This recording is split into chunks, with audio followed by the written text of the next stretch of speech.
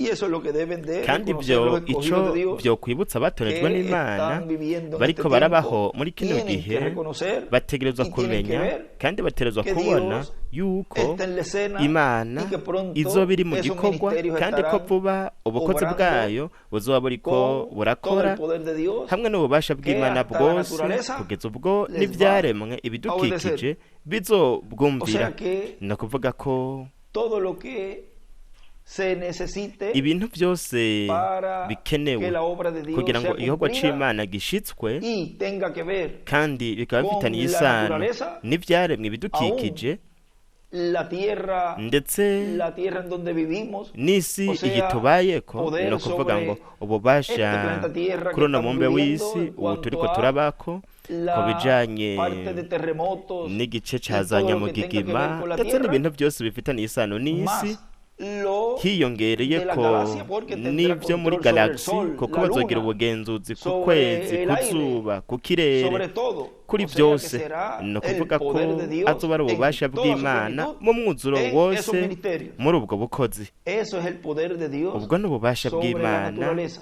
ku que abarca vyaremwe todo. aharimwo Así ocurrió byose uko niko con vyabaye kuri Él no Yosuwa pidió Dios, we no ntiyasabye clamó a Imana Dios, ntiyatakambiye sino Imana Dios ahubwo solamente. yavuze ati O zuba sea, hagarara él habló ni la ukuvuga palabra yuko yavuze ijambo y le obedeció. kandi byaramwumviye ministerio ubwo bukozi Se va a repetir. buzokwisubiramo O sea, ni que ukuvuga lo mismo que ocurrió yuko allá vya bintu nyene vyaba hariya ocurrirá también en este bizoba tiempo. kandi no muri kino gihe Y eso es kandi el poder, el ubwo control n'ububasha sobre la ubugenzuzi naturaleza.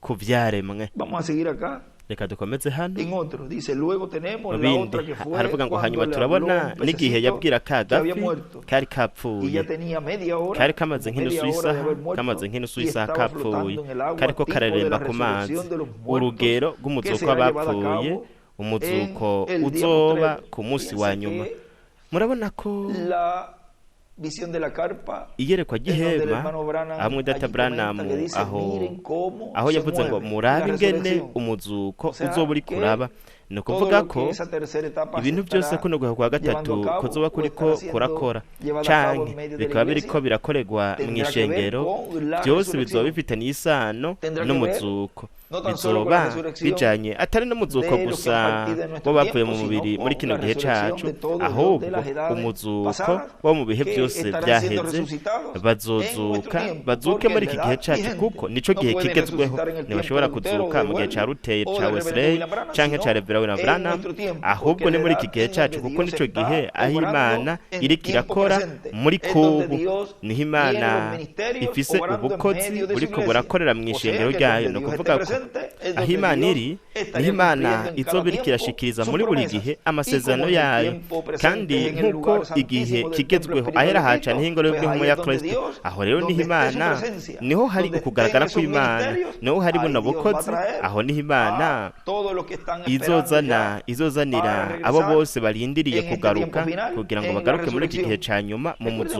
muzuko para la resurrección mwibuke yuko kugira ngo también habe tiene que haber umuzuko un grupo hategerezwa kuba y tiene que umugwi haber ese kandi grupo hategerezwa ya kuba allí uno mugwi en la sexta dimensión. ngaho wo mu buringanire bwa Tienen que gatandatu estar completos los que van a ser bategerezwa kuba resucitados, bakwiye los que ya buzuye Dios desde antes de la abazozuka fundación del mundo abagenewe ha uhereye ku visi destinado itararemwa para abagenewe ese evento ico de kintu resurrección. c'umuzuko En estos días estuvo cumpliendo mwino minsi años yari karuzuza eh, umwaka el hijo de nuestro hermano umwana Branham, wo Billy muri data Paul. Branham Billy Paul No recuerdo si fue el sinibuka 13, namba creo que ari fue, tariki 13 de ndibaza septiembre, yuko luego lo ari aho verifican bien. zo kucenda hanyuma Estuvo tuzobiraba neza cumpliendo, yariko después corroboramos si fue arakwiza 87 hanyuma años. tuzoraba sinzi ko ari imyaka Y 87 Nos recuerda kandi bitwibutsa la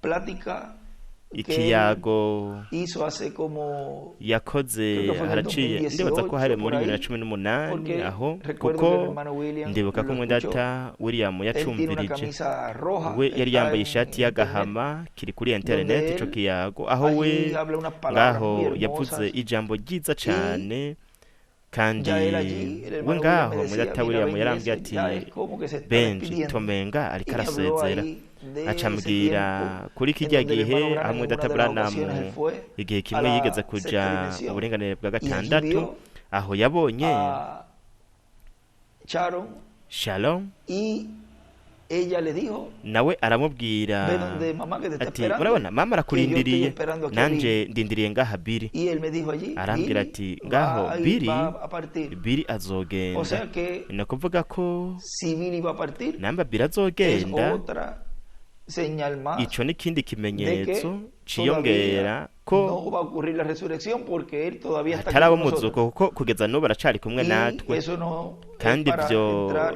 si ukugira ngo en tuje twinjira que él cuando parta, ngo luego niyagenda ocurre enseguida la hanyuma resurrección, hazoca hahita haba porque umuzuko kuko ahí tenemos a aho alguien, por lo menos turafise umuntu que conocemos, n'imiburiburi tuzi que el hermano Branham habló, mwenda que Branham Sharon lo yavuze estaba yuko esperando. Shalom Luego de eso yaramurindiriye puede nyuma haber yaho más, harashobora y kuba falta n'abandi más namba todavía, hariho abandi pues todavía bakibura faltaría tiempo nuko rero para que hazoba ese hagisigaye número se umwanya complete. kugira ngo ico gitigiri O sea que, cuzure ni ukuvuga ko La señal ikimenyetso Billy por irse ca biri para kugira ngo nosotros agende kuri ya twebwe es otra confirmación más ni de ukundi otra gushimangirwa niyindi ntayo profecía tuzoba o dushingiwe y'ubwo visión que vio el buvugishwa reverendo canke William Branham iyerekwa ryagizwe na confirmada. Revera William Branham O sea, murishikijwe que al ver ni ukuvuga que de un momento a mu otro, no kubona sabemos umwanya si uriwo en wose este año ntituzi namba ari mwo mwaka que él ha comenzado a vivir, sea el umwaka año en que yatanguriye él kubamwo ko ari wo mwaka tenga nyene que partir. Y si es así, yotegerezwa pues kuviramwo ya mu es uno mubiri más namba ari que se uko bimeze añade a ese nuko grupo rero kizoba ari que ikindi tiene que ciyongereye resucitar. kuri uwo mugwi utegerezwa Porque, kuzuka kuko y eso lo vamos a ver un poquito más kandi adelante, byo imbere gato ese grupo que tuzobiraba queda neza vivo uno mugwi tiene que ser uzosigara sanado, uhari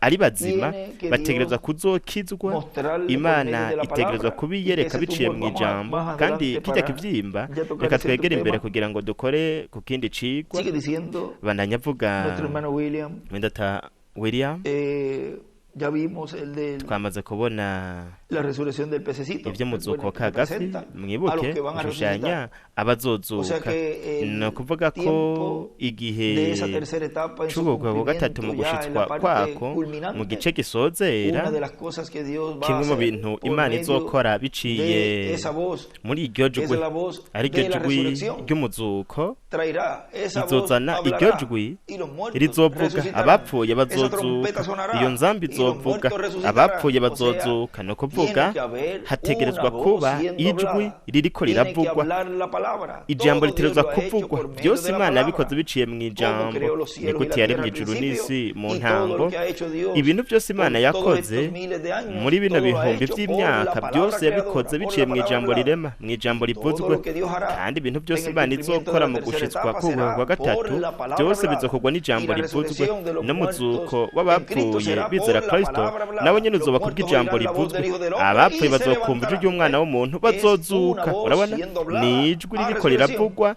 Lo hanyuma mismo que hakaho fue en el tiempo umuzuko de Jesús, navyo cuando nyene él vyabaye dijo, mu gihe ca Lázaro, Yesu igihe ven yavuga ngo fuera. Lazaro Esa sohoka misma urabona voz ni ryacwe es la nyene que dirá en el niryo fin del tiempo rizovuga ku iherezo que los ry'ibihe muertos en Cristo iry'abapfuye resuciten. bizera Kristo Y ellos abapfuye bizera escucharán Kristo como Job bazuke dice allí, bazozuka tú llamarás, bazoryumva y yo nk'uko Yobu responderé. yavuze ati El tuzohamagara Manuel en otras nitabe ocasiones también lo Branham nawe lo nyene igihe hablaba. kimwe Él decía, yarabivuze yo yavuze oiré. ngo O cuando tú nzogenda hables, yo canke escucharé, niwavuga y yo vendré, nzokumva y yo saldré. nzoza Hay nzoza muchas ocasiones donde hariho él lo ahantu hablaba. henshi aho yabivuze O sea, que los ni ukuvuga muertos ko en Cristo abapfuye bizera escucharán. Kristo Y esos son los que bazokumva están allí kandi en la abo sexta dimensión. nibo bari hariya mu Oirán buringanire bwa esa gatandatu trompeta, bazokumva oirán ino nzamba esa voz bazokumva iri decir, jwi vengan. ribabwira riti nimuze Hay un tiempo hariho para igihe eso, cagenewe lo cual ibyo está muy arico cerca. kiri hafi cane Sigue diciendo, luego tenemos barajya el bavuga ngo cáncer hanyuma turabona en el kanseri ovario de su esposa, mu nda y'umugore con la wiwe palabra hablada mu ijambo desapareció. rivuzwe Lo yarazimanganye habló fuera de yarayivuze existencia, yaravuze poder sobre irazimangana toda enfermedad ububasha y ku ndwara cualquier yose cáncer ndetse na espiritual kanseri iyo ari yo que yose esté mu en la buryo iglesia nk'ayo novia. iri mu ishengero Todo umugeni por la palabra byose ku hablada. bw'ijambo rivuzwe Y eso allí en kandi el ibyo ngaho mu mensaje butumwa lo leímos hace un tiempito twarabusomye atrás, ejo bundi sus palabras infalibles de la ijambo promesa. ry'iwe ritananirwa Solamente un ry'isezerano pedacito, luego n'agace después kamwe ustedes gusa lean, hanyuma pueden namwe leer todo murashobora gusoma la historia, y eso está iyo en nkuru uno de los yose estudios, biri mu que nyigisho ahí yo creo que se leyó prácticamente ndibaza yuko todo. twabisomye Pero mira lo que byose dice aquí en la página ariko nimwumve 27 icyo yavuze para ku rupapuro rwa leerles 27 pedacito kugira ngo nada más. dusome aka gace gusa Dice, yaravuze Dios ngo todavía permanece imana n'ubu verdadero en su iracari palabra, iy'ukuri ku ijambo cielos y ryayo tierra pasarán, mas ijuru mis n'isi palabras bizorangira no ariko ariko amajambo yanje ntacazoba. Imana yashoboye kurema inkezi, yashoboye gukuraho ca kivyimba, n'ubu ni ya Mana nyene muri iri joro, kuko Yesu Kristo ko yarari ejo n'uyu musi niko ari kandi niko azokwama. Mbega ivyo muravyizeye? Nabo baravuga bati amen. Data wo mw'ijuru niwe cabona cane hamwe n'ino Bibiliya iri ku mutima wanje, arazi yuko navuze ano majambo mu kuri kose. Bagenzi, mbega vyomarira iki kubahenda? Kubera iki ndiko ndavuga ibi? Ni kugira ngo ndabahe ishaka, kugira ngo mwizere. Acacapura inyenyeri ya Dawidi. Aha naho igihe yavuga ngo Imana n'ubu iracari y'ukuri kw'ijambo ryayo, acacapura inyenyeri ya Dawidi yandika hepfo ngo mu guhuga kwa gatatu hazokizwa ishengero rya Mwendata Branham, abari bazima hamwe n'abavuye mu mubiri nabo bazozuka. Ndavuga ngo rero ino mpano ikomeye izindi nagerageje kuzisigura no kubabwira ingene zagiye zirakogwa, ariko iyi ntishobora gusigurwa. Murindire gusa, si uyu munsi, ntizokoreshwa muri ino minsi, ariko murindire kugeza ubwo ya nama nkuru y'amadini izozana ka gatotezo, niho rero bizoca biba. Niyo mpamvu nagarutse hagati muri mwebwe kugira ngo nsengere abarwayi. Sinigeze menya ikintu kimwe Rudende yari yambwiye mu buzima bwanje kitaraba kugeza ubu, kiretse ya nyubako ihema ahazoba hari akumba gato hariya, ni naho nzotereza kwijira kugira ngo nsengere abarwayi. Ivyo n'ubu ntibiraba mu vyo nzi. Nico kintu kimwe Rudende inzi yandika ngo ugupyondwa ugwa kwa gatatu iyerekwa igihema. Kuvuga ko bw'ijambo rivuzwe, mwitegereze, hazokizwa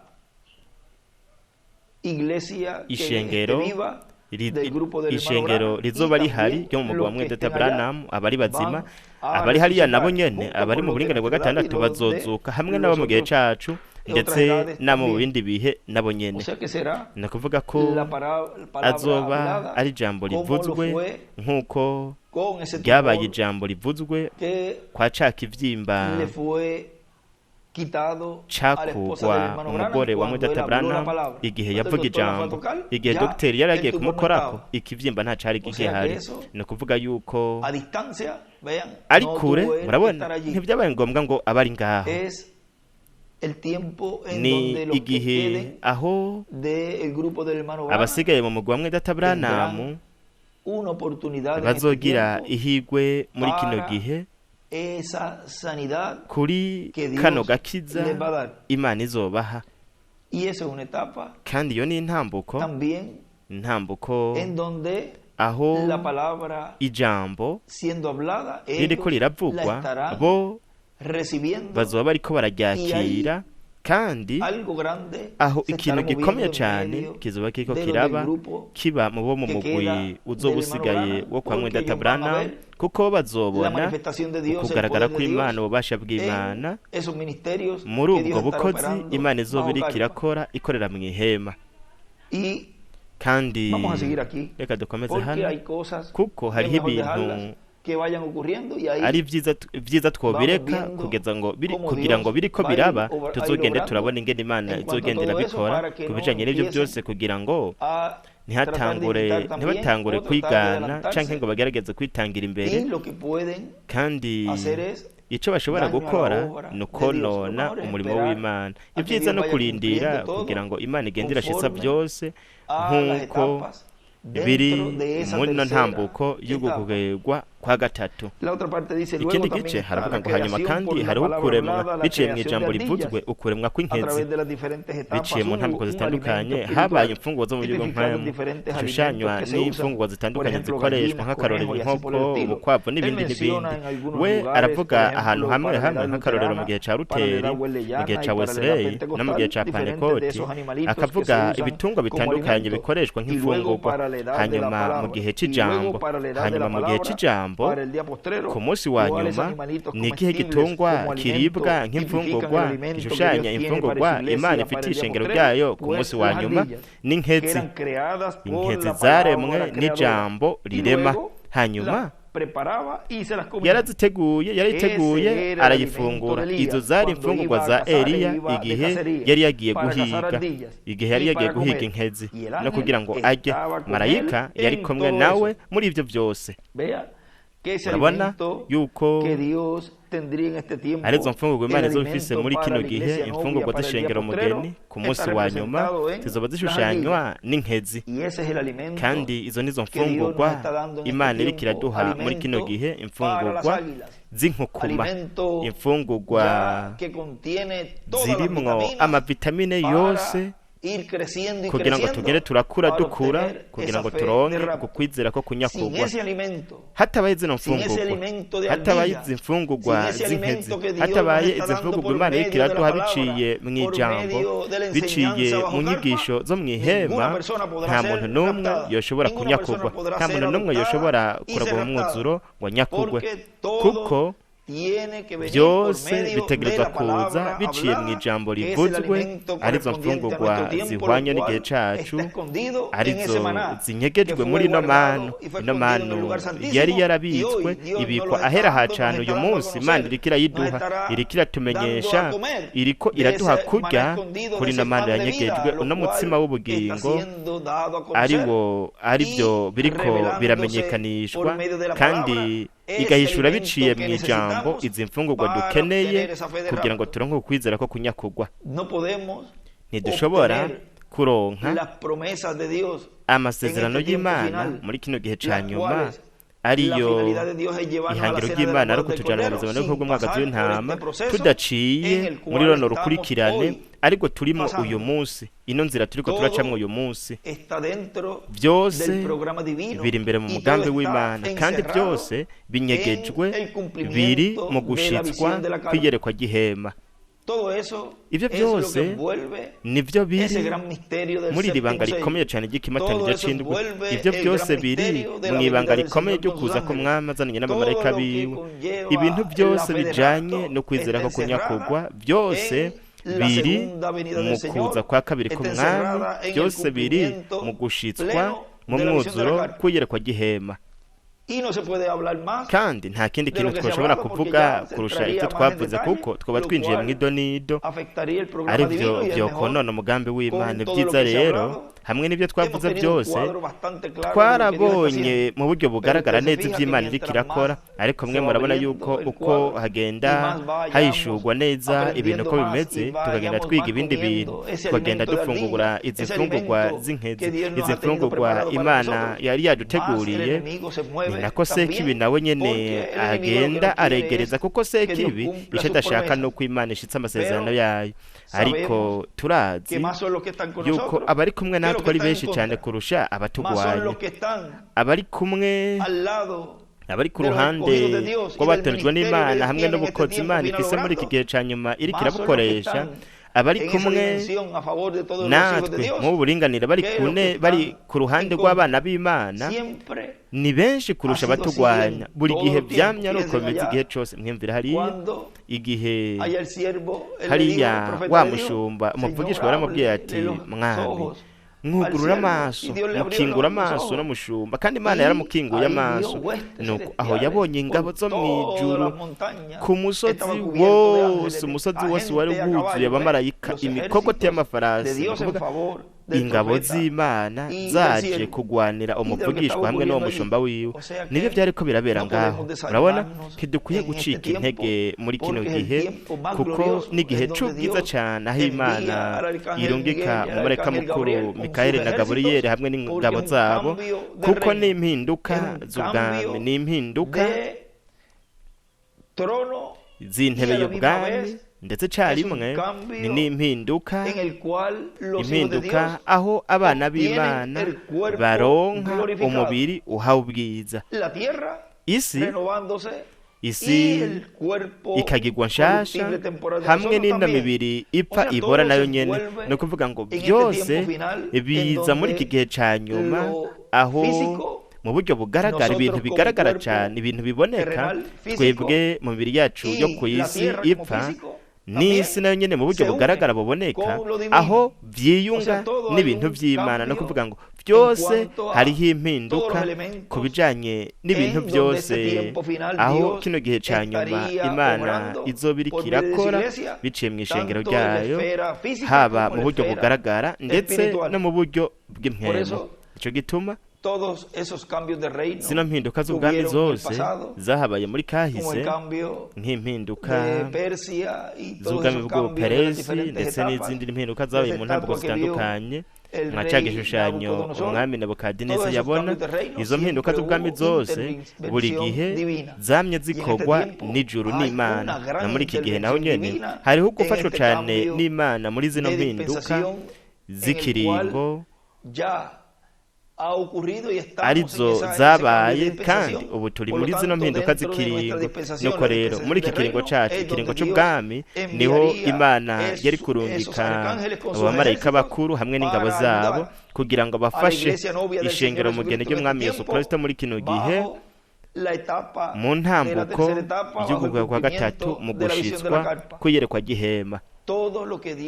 Ibintu byose Imana izobirika irakora muri kino gihe bizoba mu burongozi bw'inkingi y'umuriro. Inkingi y'umuriro iyi izoba iri muri kino gihe mu ishengero ryayo, iriko irakora biciye mu ijambo rivuzwe kugira ngo ibintu bibe, kugira ngo impinduka zibe. Kandi impinduka twarabonye impinduka z'ubwami ntiziraba, ariko hagiye haraba impinduka z'ubwami mu buzima bwacu. No kuvuga ngo impinduka mu bijanye no kuvuga, no kwambara, no kwiyumvira.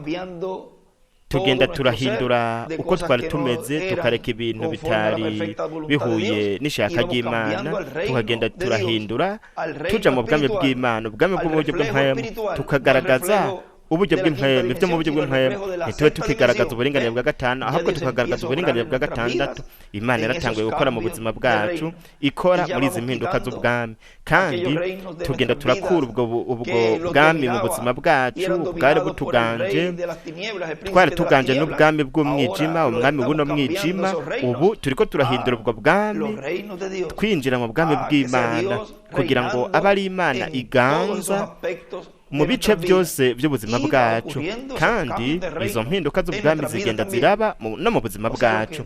No kuvuga ngo ico Imana iriko irakora ni ikintu kibereye ijisho gihimbaye, ubu ntidushobora kukibona, ariko igihe Imana izoduha izo mpinduka z'umubiri, aho tuzobona ibintu byose Imana yakoze mu buzima bwacu. Muri iki gihe cyo kwitegura tuzovuga tuti mu by'ukuri cabaye igitangaza gikomeye cyane c'Imana yakoze mu buryo bw'impwemu mu buzima bwanje. Muraba ukuntu ntabimeze, ariko muraba ukomeze uhoraho hawo bwiza. Byari bibereye kwicara ku ntebe yanje muri bino bice byose, ndetse no muri bino bice byose by'ubuzima bwanje, mu buringanire bwa gatandatu bwo mu buzima bwanje. Nkagaragaza uburinganire bwa gatandatu mu buzima bwanje. Byari bibereye kuko ubu mfise umubiri uhoraho uhawe bwiza utunganye. No kuvuga ngo Imana yagiye iradufasha kandi izobananya kudufasha kugira ngo hanyuma tuzoronke umwuzuro w'izi mpinduka z'ubwami. Umubiri wacu ari wo azoba ari umubiri uhoraho uhawe bwiza. Uko niko kandi bizonaba mu buryo bugaragara ku isi. Isi nayo nyene izogigwa nshasha, hazize impinduka. Imana izohisi kugira ngo abatorejwe n'Imana babe mu kimpombe n'ibihe bidashira, babeho banezerewe mu isi y'amahoro, y'ubumwe hamwe n'umunezero. Banajya mvuga ngaha, kandi twashobora kuvuga ibintu byinshi, ariko reka tuje ku rupapuro, reka turabe kuri paragarafu y'amajana 71. Mwumva uko yavuze ngaha Revera William Branham, paragarafu y'amajana 71 ubutumwa ku rupapuro rwa 42 na 43. haravuga ngo iki ni ikintu gikomeye cyane, icyo nigeze kuvuga ubundi munsi. Hari ikintu gikomeye cyane kije ku ishengero, ntabyo nzi. Nari gushobora kuguma muri ibyo akanya gato, ariko nzobandanya. Byoshoboka wa muturaga rukomeye cyane cyangwa marayika w'indwi, mwa wa mugwi w'indwi wa mugwi w'indwi, kandi piramide yari ikozwe mu buryo bw'abamarayika batatu batatu muri buri ruhande no hejuru, baje bavuye mu bihe bidashira. Mbega byo bari ivyo? Iri ni ibanga ry'imituragaro rizozana ibuye rikomeza ifuruka. Mwamuzi piramide ntiyigeze isozerwa, ibuye rikomeza ifuruka rigiye kuza ryaranswe. Mbega byo bari ivyo? Bene data bashiki bacu, nukuvuga kwa gatatu uko yambwiye mu myaka 3 canke 4 iheze, ubwo kwa mbere mwe muribuka ko kwabaye, nagerageje kugusigura, yambwiye ati ntubikore. Ubwo kwa kabiri yaragusiguye igihe marayika yamubwiye ati ntuvuge n'ikintu na kimwe, ariko yarabikoze. Ubwo kwa mbere no kwa kabiri byose yarabivuze, hose yarabivuze ati ntubikore. Ubwo kwa kabiri yaravuze ngo ntubigerageze, nanje narabikoze uko biri kose. Mwibuke mwebwe mwese murabyibuka, biri ku kasete byose. Hanyuma yaravuze ngo ubu rero haje ubwo kwa gatatu, ariko ntugerageze kugusigura. Acandika ngo ubwo kwa gatatu yacapura inyenyeri ya Dawidi n'ibuye rikomeza ifuruka hamwe n'ibihe by'ishengero. Murabona ingene byanshitse ko muri iri joro ntabyo nzi, ariko numva nshaka kubwira ikintu ishengero. Mwebwe ubwanyu nimwikorere umusozo rero. Mbega iri ryo bari ryo banga rizohishurwa rikazana Kristo akazana ububasha mu ishengero? Murabona? Mbega ni irihe banga kandi ni ubuhe bukozi mu gihe cya nyuma buzozana ububasha mu ishengero? Ni ibanga ryo kuza kwa kabiri k'umwami, ibanga ryo kwa gatatu, ibanga rizoshitswa mu gushitswa kugerekwa gihema. Acacapura ngaho iyi ni inyenyeri ya Dawidi hamwe na piramide hamwe n'ibihe by'ishengero hepfo. Urabona?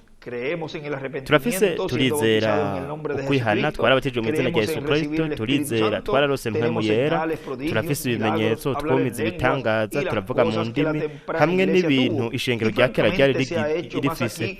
Kandi nta nkeka byarakozwe ngaha nk'uko byeretswe mu gitabo cy'ibyakozwe n'intumwa muri aka kagwi k'abantu, muri ubu bukozi buciye bugufi dufise ngaha. Nimba uko ariko ku kwa gatatu, nuko rero hariho ubukozi bukomeye cyane buri ngaha imbere. Nimba uko ariko ku kwa gatatu, ariko Imana yeretse Revera William Branham aho we yari karavuga yuko hariho ubukozi bushizwe ngaha imbere, kandi namba hariho ubukozi bushizwe ngaha imbere, nuko rero ni Imana iri kirakora biciye mu muntu, ari ubukozi Imana izobiri kirakora ikorera mu ihema.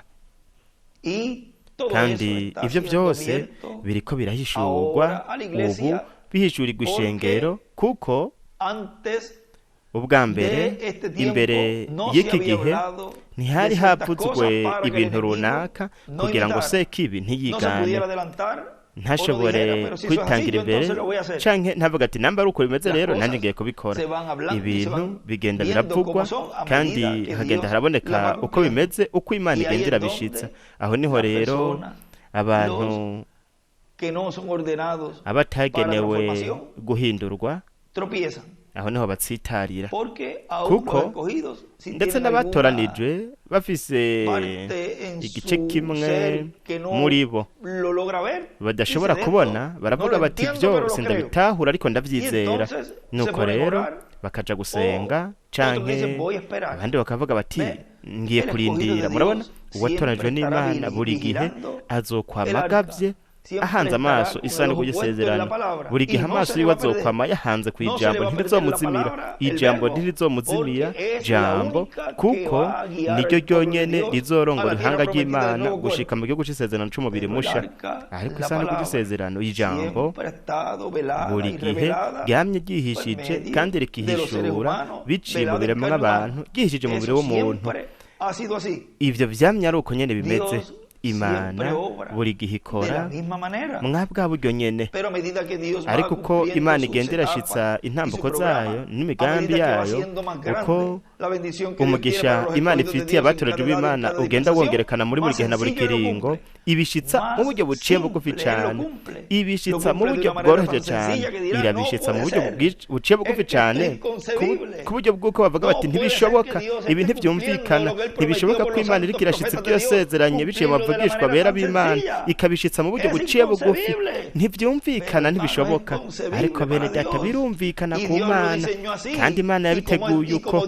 kandi uko Imana yabiteguye nambe Imana yabiteguye uko nukore ndabyizera ibyo nivyo avuga kandi akiyumvira watorejwe n'Imana wazoguma ashikamye yizeye amasezerano uko Imana yashitsa nuko nyene niko azoyizera ntaco bitwaye uko Imana yabirikira bishitsa uko ariko kose abandanya avuga mu Databrana ati ntabyo nzi sinshobora kubibabwira ntabyo nzi mwumvire ubwo kwa gatatu reka duhagarike ngaha kanya gato mwiyerekwa ukuguruka kwa mbere twarutunyoni intumwa aho nigihe ubwa mbere nafata umuntu gusa mu kiganza kandi muribuka yuko yambwiye ati niba umwizigirwa ati uzonamenya n'amabanga ari mu mutima nibangahe bibuka ibyo ndiko ndabivugira ngaha mu bihugu kandi bikaba byarabaye neza cyane hanyuma yaravuze ati ntutinye nzobana nawe kandi nzokomeza rero ubwo kwa mbere twarutunyoni duto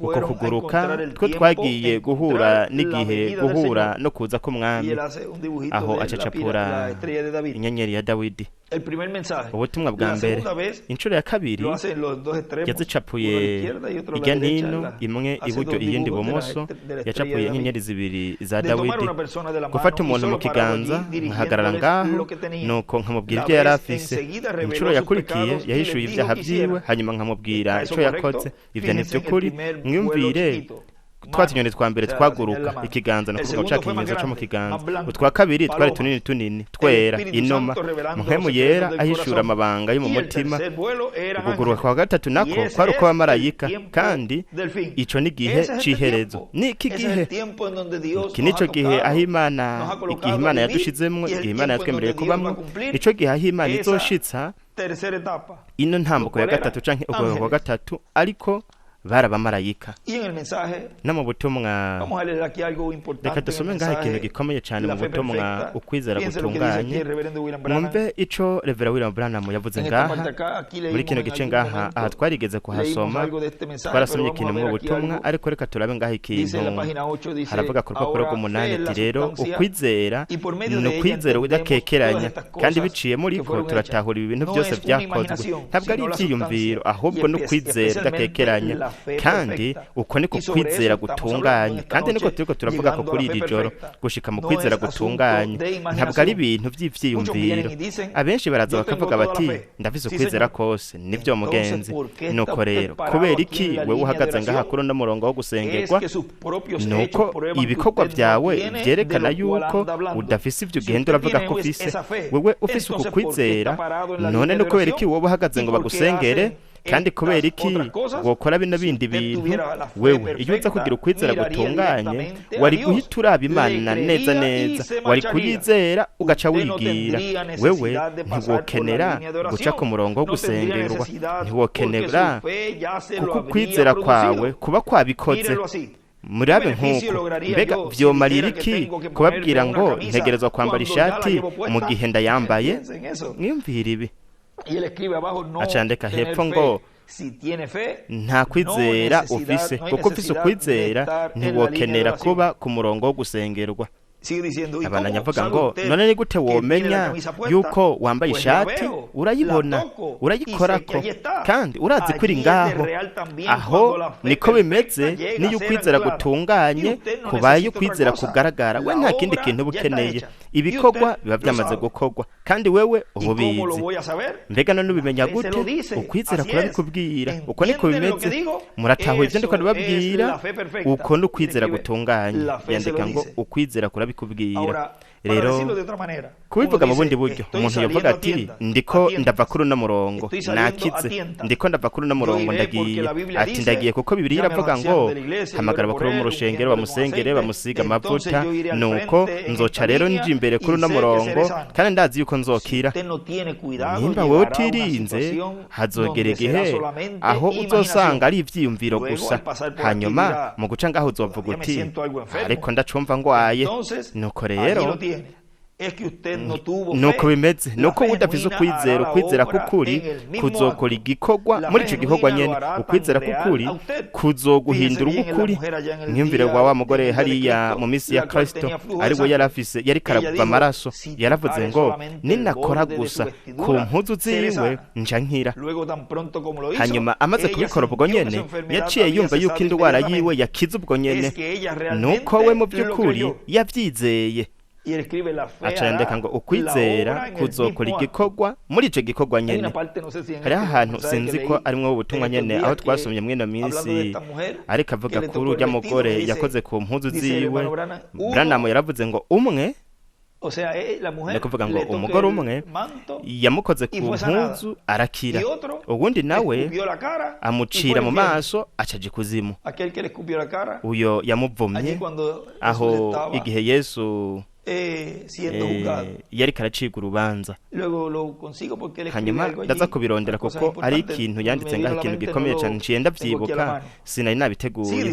Banavuga ngaho ku rupapuro rw'icenda mu butumwa ukwizera gutunganye, kandi we mu kumukorako kugira ngo yerekane yuko indwara yiwe yari yakize, Yesu yaciye abaza ati ninde yankozeko? Kwari uko kwizera gutunganye. Aha muri iri joro uko kwizera gutunganye kuzokora kuri Yesu Kristo nk'uko vyabaye hariya. Uwo mugore yashitse afise ukwizera gutunganye ico gihe. Rero turashobora kubona neza yuko abigishwa ubwa mbere ntibari bafise uko kwizera gutunganye, ntako bari bafise kuko bari bafise Kristo ariko agendana nabo, ariko hanyuma yabaye Kristo muri bo. Acandika ngo abigishwa nta kwizera bari bafise. Nuko rero urashobora kubona yuko bigoye cyane kugira uku kwizera gutunganye udafise mpwemu yera, kuko niwe akuzana. Rero we wombaza uti abigishwa ntibarafise kwizera gutunganye? Oya, kuko bo barigeze guhura n'umwana ababaye agwaye intandara, hanyuma bagerageza gusenda ayo madayimoni muri uwo mwana ariko ntibabishoboye. Hanyuma se uwo mwana yabonye Yesu aje aramubwira ati twazanye umwana wanje imbere y'abigishwa bawe, ariko ntibashoboye kumukiza. Hanyuma abigishwa bareza barabaza Yesu bati kubera iki twebwe tutashoboye gukiza urya mwana? Aca yandika ati mpwemu niyiza no kwizera gutunganye. Ndetse yandika ngo mpwemu yera yambaye mubiri ari imbere mu mubiri w'abizera, ari imbere mu mubiri w'abizera niwe azana ukwizera gutunganya, ukwizera ko kunyakugwa. Urupapuro rw'icumi aravuga ngo Yesu arabishura ati ni kubera ko mutizera. Nivyo vyavuye ku kutizera. Rero mwibuke bo bari bafise ububasha. Yesu yari yabahaye ububasha bwo kukiza abarwayi, kuzura abapfuye no gusenda abadayimoni. Hari haciye n'iminsi itari mike bo bari bafise ububasha, ariko ntibari bafise ukwizera ko gukoresha ubwo bubasha. Rero ngiri hema Branham hamwe n'umugeni w'uyu munsi, mpwemu yera ari ngaha hamwe n'ububasha, ariko we nta kwizera ufise bwo gukoresha ubwo bubasha. Murabona ivyo nshaka kubabwira, hakenewe ukwizera ko kugira ngo ukoreshe ubwo bubasha. Acandika ngo umugeni hamwe n'ihema Branham ntibari bafise ukwizera ko gukoresha ubwo bubasha. Mani horaho. Kandi nanje nabivuga igihe umugeni azomenya ikibanza ciwe, igihe umugeni niko Branham yavuze. Ivyo biri reka turabe katubirondere. Reka turabe hari ivyo. Igihe umugeni azomenya icari, turabe ingene ngaha bivugwa. Vamos a ver si lo encontramos rapidito. Reka turabe ko tubitora n'ingoga twihuse. Eso es del mensaje Cristo del misterio de Dios bwitwa ngo Kristo ibanga ry'Imana rihishuwe. En la página 107 párrafo 931 haravuga ngo ukuvuka bwa kabiri no guhishurirwa aho Imana ihishurira abantu iri banga rikomeye cyane. Uko niko kuvuka bwa kabiri. Rero mbega bizogenda gute igihe wa mugwi wose uzokoranira hamwe aho guhishurirwa kuzoba gutunganye kuri mu bumwe? Kandi iki nico gihe bene data ingene uyo mugwi uriko ukoranira hamwe, uriko ukoranira hamwe canke bariko bakoranira hamwe. Reka tubishire muri kubu kandi ko wuzuye wakwiye, kuko umugwi w'abatoranijwe muri iki gihe ca nyuma ingene bagiye barinjira bamwe ubwa mbere abandi bagakurikira kugeza muri no minsi aho dushobora kubona yuko abenshi bari kuri uno murongo umwe kuko mwibuke ntabwo ari bose bazobonera icarimwe ino ntambuko ivyo yarabisiguye mwe Data Miguel yuko bamwe ari bo batangura kuyibona abandi bakagenda barayibona hanyuma bakurikirana no kuvuga ngo kuri urwo rugero ndizera yuko twoshobora kuvuga yuko bose bakoraniye hamwe bafise icifuzo kimwe no kuvuga ngo abantu bose bazoba bariko bararonka inyigisho izo mpemu yera azoba ari karazana muri kino gihe ndizera ko twoshobora kuvuga yuko ubu mu kw'icenda ko yoba ari nk'amezi 9 kumbure n'imbere gato kubijanye no gusobekerana uguhurirana kuri ibintu byose vyagiye biravugwa nubwo imbere yo gutangura habaye uruhara ubukozi buriko burakora tutazi ryari bwaba bwarashoboye gutangurira kuko ivyo byose tuzobibona tuzogenda turabibona neza igihe hazoshitswa mu mwuzuro iyerekwa geretswe muri iyo minsi gerekwa Reverend William Branham no kuvuga ko intango y'ibyo byose yoshobora kuba yarabaye nk'Data William akiri hano kandi ivyo reka tubigarukirize ngaho hanyuma imbere gato tuzoshobora kubona kuko nkuko nk'Data Miguel yavuze ko w'Imana ndibaza yuko ariho ntabwo dushingira kuko ivyo nari nabivuze mu minsi y'imbere ntabwo dushingira ku matariki canke ikintu na kimwe ariko hariho ubumenyi dufise kuko uko biri kose Imana itegerezwa kuba yaratanguye ivyo byose nuko ikaduha umuco ukuntu twamaze gutera imbere muri ino ntambuko nk'akarorero twashobora kuvuga yuko tumaze nk'amezi 9 reka tuvuga uko duharuye duhereye mu kwa mbere ariko twashobora guhara duhereye mu kw'icumi k'umwaka uheze aho n'imiburiburi hari ikintu cabaye mu mpera z'ukw'icenda aho kandi twashobora kubona yuko tumaze nk'amezi 9 reka tuvuge ngo kuva ku mezi 9 kugeza ku mezi 12 niyo tumaze no kuvuga yuko umugwi uri ku murongo uri kuragenda kuratambuka umugeni ari mu ntambwe twashobora kuvuga yuko kumbure hoba hakibura nk'umwe n'uwundi ariko hakibura uwu n'uwundi iyo bari karateba cyane kandi abo nabo batagenzura batumviriza kuko akenshi baravuga batazi umuntu yababaza ati warumvise audio y'itariki runaka canke warumvise intasho z'itariki runaka ati jewe niyo programu nta niyo mfise sinshobora canke numvise ubutumwa gusa ko w'Imana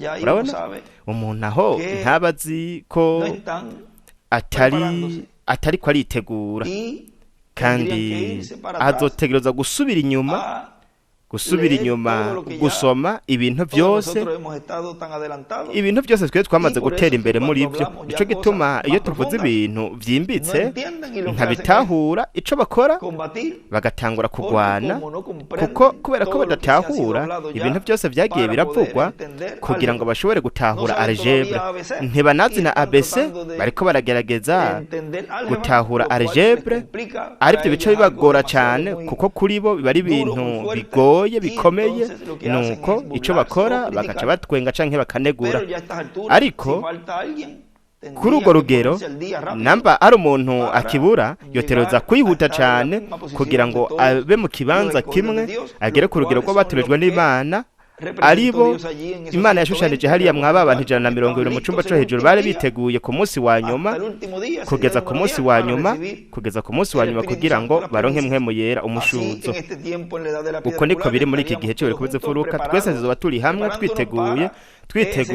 twiteguriye uwo munsi ukomeye uwo munsi uzoba kandi bizoba ari ibintu bigenda biraba icari cyo umuzuko bizoba mu rutonde twese turifuza yuko byo wako munsi umwe ariko birashobora kuba mu gihe c'imisi runaka ahazo umuzuko ndetse n'igice cyo guhindurwa nuko rero iki ni gihe aho dukwiye kuba twese dukoraniye hamwe kuko mwiyumvire uko bivugwa ngaho ati mbega bizogenda gute igihe umugwi wose uzokoranira hamwe icyarimwe aho guhishurirwa kuzoba gutunganye neza guhuye ni ukuvuga hategerezwa kuba ubumwe dukerezwa guhuza twese tukagira icyifuzo kimwe ku bijyanye no guhishurirwa ko uwo ari we umwana w'umuntu uwo ari we ikimatanije cy'indwi gihishuriye mu ishengero mu gushyizwaho kuza kw'iwe mu kuza ko guherezo ry'ibihe kuza kw'Imana kuza kwa kabiri kw'Imana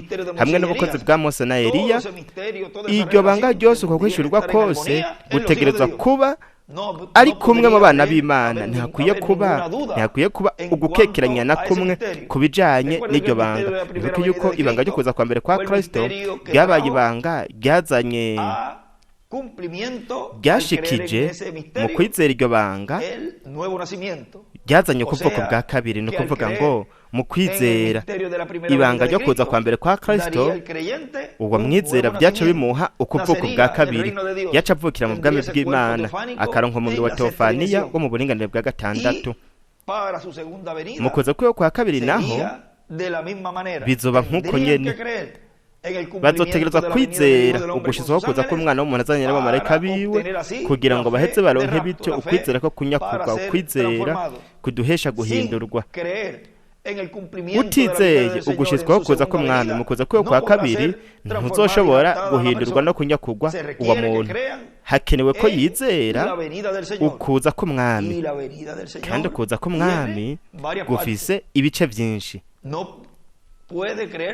ntushobora kwizera igice kimwe gusa cyo kuza k'umwami utegerezwa kwizera ukuza kose k'umwami ariko iryo banga ryagiye rirahishurwa mu buryo buciye bugufi kandi aho niho abatari muri buno bumwe hamwe no guhishurirwa aho niho rero baca batsitarira byiza bananyavuga ngaha ngo aho guhishurirwa kuzoba kuri mu bumwe Imana nayo ikigaragaza biciye mu ijambo ryayo bya bikorwa nyene byakorwa nk'igihe ijambo ryagaragara iyo abishengero ryari kumenya ikibanza cyaryo uko niko bizomera umunsi umwe nuko rero hazocaba kunyakorwa no kuvuga ngo igihe rizomenya ico riri kandi ibyo hejuru yandeka ngo kuvuga bwa kabiri igihe ishengero rizomenya ikibanza cyaryo acacapura yerekeza mu ibuye rikomeza imfuruka acapura akarongo kandi ibyo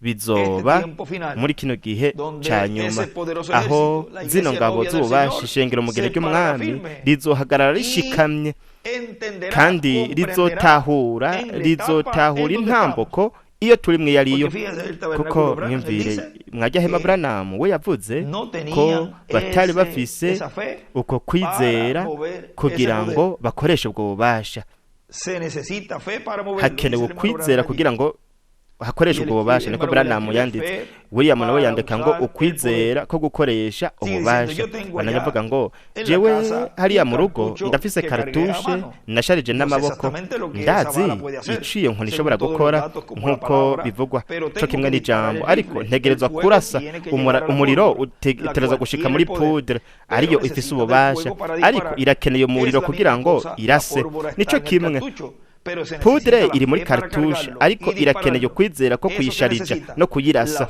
ivyo birakenewe ukwizera gutunganye kugira ngo kwatse ububasha bwa mpwemu yera aribwo dufise uhereye igihe yaza kuri twebwe turakeneye ukwizera kugira ngo kwatse kugira ngo tubone ibintu bikomeye cyane ukwizera ni ikintu kigushushanya wewe yandika ngo ukwizera bingana amasase we winjiye mu cyumba cy'abagwaye ufise umutima wuzuye umunezero wobuze icyo ugiye kuvuga wewe winjiye wobuze ikiza kubica arico kuko hari ikintu uba wahishuriwe kandi wubu bizi urashobora kwinjira mu izina ry'umwami Yesu Kristo ukavuga uti va ngaho kuko uko niko umwami agize uko niko bimeze uko ni kwizera gutunganye naho hoba amamiliyoni 10 y'abantu bagaze ngaho bavuga ko bitazoba wewe wobuzi yuko bizoba neza cyane bizoba utitwaye ku by'abandi bose bavuga wewe ni ufise ukwizera urashaka kwiyumvira Yosuwa avuga acayandika ngo Yosuwa, acayandika ngo Yosuwa avuga hejuru, acayandika ngo ukuragwa mu mwuzuro. Abakuru bose ba Isirayeli, bene data, twebwe turabashumba buhoraho, ati mfise icipfuzo nk'ico namwe mufise, dusenga Imana tuyisabe, turabe yuko iyo twongera irindi zuba kuri uno mugoroba, turabe yuko yoshobora kugumiza izuba aho rigeze. Oya, Bwana amavuze atoya, uko siko byagenze. We yararikeneye ubwo nyene, we ntiyanasenze, nta n'ikindi kintu yakoze. Amaze kuba arikeneye, yaciye ategeka izuba, aravuga ati hagarara, ndagukeneye kandi ndi mu gikorwa c'umwami. We yantumye ngaha muri iki gikorwa, kandi ndiko ndakora ibyiza ndabizi. Sekibi ubu ariko arakomera, nguriya izuba rirenze yoca yiyegeranya, nuko akanyononera cane. Nuko re hagarara, nawe kwezi guma ngaho nyene. Amen. Uko niko rero byagumye nk'amasaha 28. Murabona ibi kandi bizoba mu bukozi bwa Mose na Eliya muri iki gihe ca nyuma. Ibyo twasomye hariya mu Timoteyo ca 6 n'ububasha ku byaremwe. Mbega ninde yabikoze hariya? Ni igikoresho Imana yari ifise hagati mu bwoko bw'Abaheburayo kugira ngo abinjize mu gihugu c'isezerano. No kuvuga yuko ico gikoresho nyene Imana yari ifise hariya arico yari mpemu yera kora biciye muri Yosuwa, izoba igifise no muri iki gihe ca nyuma, kiriko kirakora mu buryo nyene no mwabona buryo nyene, kuko Imana ni mpemu kandi ni mpemu yera. Uyu mpemu yera azoba ari mwo musigwa w'Imana ariko arakora bino bitangaza byose ku iherezo ry'igihe, kubw'ineza y'umugeni y'ishengero, kuko ibintu byose Imana iriko irakora muri kino gihe hamwe n'ibyo izokora ni kubw'urukundo ikunda umugeni, kubw'urukundo ikunda izina ryayo abatoranijwe, kuko turi imbone y'ijisho ryayo, kuko ishaka kudukura ngaha ku isi itujana mu buzima n'uko bw'umwagazi w'intama. Ivyo nivyo Imana ishaka gukora, iyo ishaka kudukura ngaha. Cyo gituma hariya yavuze ngo mwajyasengeje ati mwami barinde, ati ndagiye ariko barindire mu ijambo ryawe mwabwa bwiza nyene warampezagiye. No kuvuga Teofania niko mwende ataburiya muyanditse ati ndayibahaye, no kuvuga ngo aratwiha. Niwe yarazi yuko tuzosigara ngaha ku mumbe w'isi, kandi we yaragiye kugenda, ariko yadusigiye mpemu wiwe. Wewe yahaye mpemu, yasize mpemu yera mu ishengero, kandi we ubu nyene mpemu yera aramugarukana.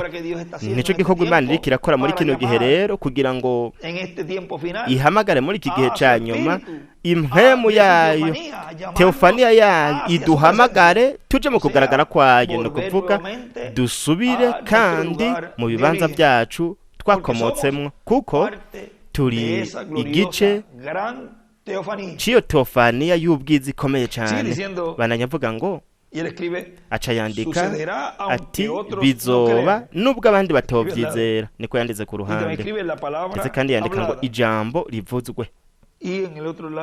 Ku rundi ruhande yandika ngo Yosuwa afise ukwizera yategetse izuba ryo ku mugoroba, akora uwundi munsi iburengerazuba. Muri abi bintu yandika kandi ngo mu mfuruka yandika ngo Eliya. Yosuwa afise ukwizera yategetse izuba ryo ku mugoroba, akora uwundi munsi iburengerazuba, uwundi munsi w'ikiringo. No kuvuga we mu kuvuga ijambo aho Imana yari kiratwereka ko uwo munsi mushasha w'ikiringo ko wariko uraremwa, wariko urakogwa. Uwo munsi mushasha wariko urazanwa, urakogwa iryo zuba rishasha. No kuvuga uwo muco mushasha Imana yari kuzana muri iki gihe ca nyuma, mu bukozi bushasha, mu kiringo gishasha. Cyo gituma igihe yantuma kuvuga ko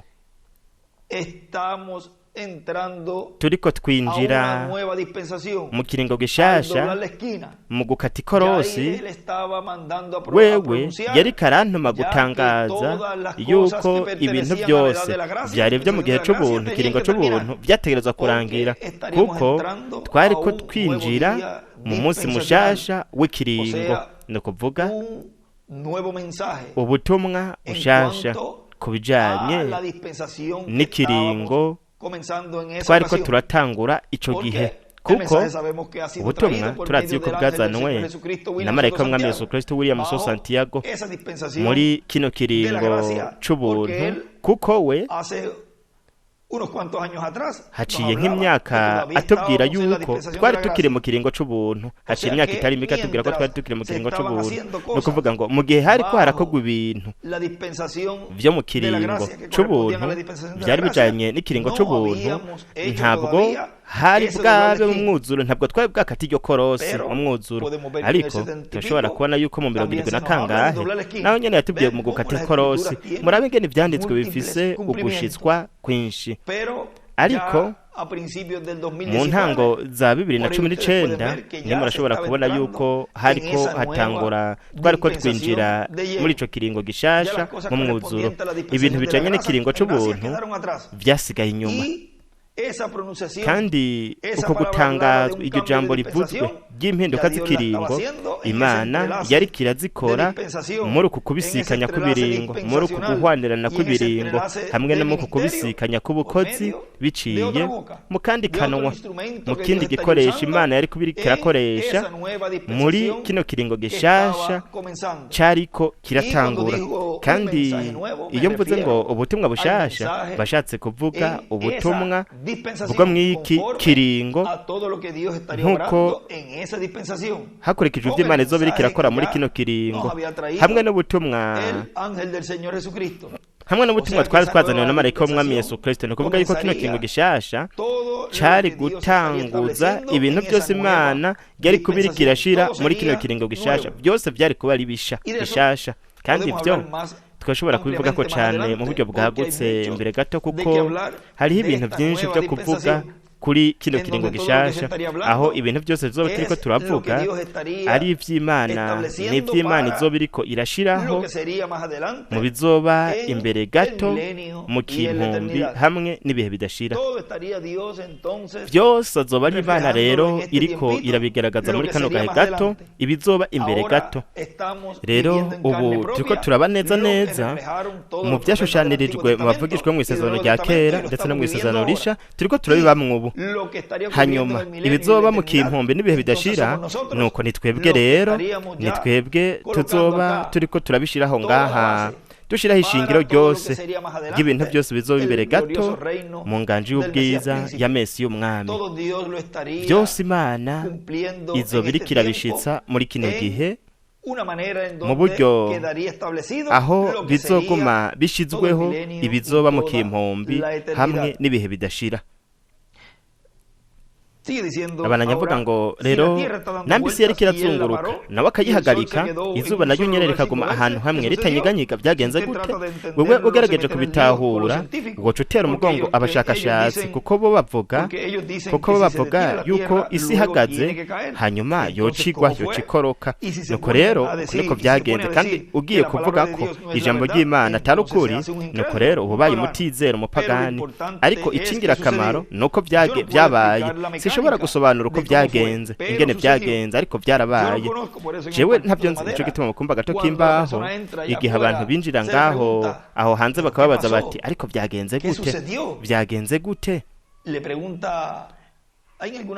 Hari ahantu aho yavuze ko yari umugore w'imishatsi yirabura, ahandi hantu havuga yuko yari imishatsi yirabura, hari ahandi havuga ko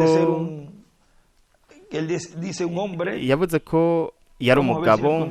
Reka turabe ko tuhatora aho yavuze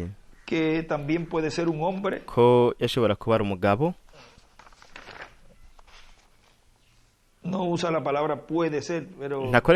Ntakoresha iryo jambo ati birashoboka, ariko yavuze ko ari umugabo. Reka ndabe ko ndahatora n'ingoga. Ni ukuvuga ko umugabo canke umugore niwe muntu azoba ari ngaho, ariko arabaza, ariko ararondera amakuru, abaza abazoba bariko basohokera muri ndirembo ry'ihema. Sindabifise hano, sindabifise ngaha hafi, ariko hanyuma nzobirondera. Ariko yavuze ko ari umugore canke muri iyo paragraphe yavuze ko ari umugabo. Ariko umugore igihe babaza ngaho ibyabereye imbere bavuga bati ntabyo nzi, ico nzi sinzi uko byabaye, jewe narindi ku karago. Umwe yari ari kwa kagakinga niko yavuze ati narimaze kwa gakinga imyaka 20, ibintu nk'ivyo nivyo yavuze. Atariko nakize na wa mugabo wa wundi yari afise imbago bekiye nawe nyene yarasohotse, nuko aravuga ko atazi ingene vyari vyagenze, ariko ko vyabaye. Ndakuvuga ko ibintu byose bizoba biriko birabera ngaho ntabwo hazomenyekana ingene bizoba biriko birashitswa. Nukuvuga ingene Imana izoba iriko irakorera ngaho kugira ngo ivyo bintu byose ivyako gakiza igihe abantu bazosohoka bize bikogwe. Ivyo rizoba ribanga mu mwuzuro. Aravuga ngo ndazi, aravuga ngo sinzi uko mwe mugere yabikoze, yandika ngo mekanike canke uko vyakozwe, ariko ndazi yuko yaje kuri jewe. Sinshobora gusobanura uko bikorwa, ariko ndazi imigisha, kandi ivyo nivyo jewe bindaje ishinga, imigisha ya mpwemu yera. Ku bijanye n'uko bikorwa naho, nuko rero ivyo ni Imana biraba, niyo ijejwe ivyo. Nuko rero uwo mwana ntiyashobora gukira kuko umenga abigishwa bari bafise ububasha. Yesu yari yabahaye ububasha bwo gukiza indwara iyo ari yo yose, gusenda dayimoni, gukiza abarwayi imibembe, ndetse no kuzura abapfuye. Yari yabahaye ubwo bubasha, ariko bo ntibari bafise ukwizera gutuma ubwo bubasha bari bafise bukora. Ivyo nivyo rero babajije Yesu ati kubera iki tutashoboye gukora ivyo? Mwibuke bari bafise ijambo, kandi muri we ijambo ryari ryambaye umubiri muri we, kandi ni ijambo niwe yari yababwiye ngo ndabahaye ububasha. Amen, ndabahaye ububasha mwebwe. Nuko rero bo bari bafise ububasha, ariko ntibari bafise ukwizera gutuma iryo jambo rikora. Iryo jambo ryari riri muri bo, murabitahura? Aca yandika ngo ntibari bafise ukwizera gutuma iryo jambo bari bafise rikora. Ariko Yesu yari afise ukwizera, we yari ijambo kandi yari afise ukwizera. Ivyo yavuga vyaraba, yaravuze ati ni sawa mumuzane hano, nzogeza kubabazwa ryari. We yari afise ukwizera hamwe n'ububasha bwiwe. Kubera iki vyagenze uko? Yaravuze ngo jewe ubwanje nta kimwe nshobora gukora. Kubera iki? Nuko we yari yizigiye ico yarari.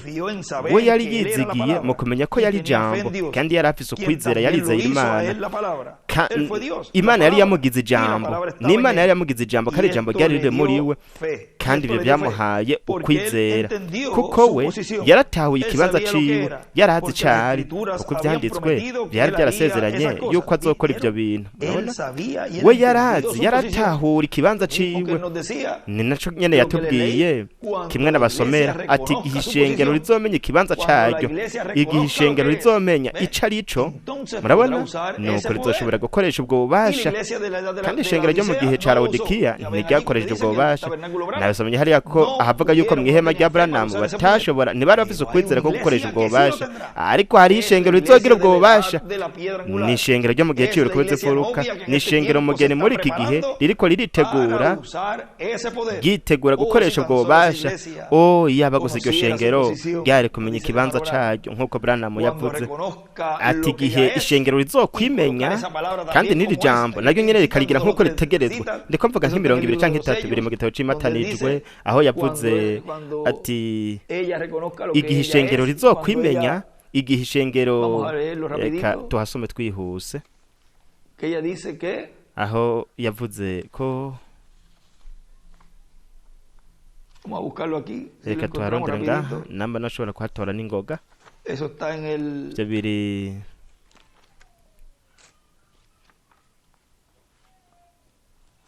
Libro de los Sellos, mu gitabo c'imatanijwe,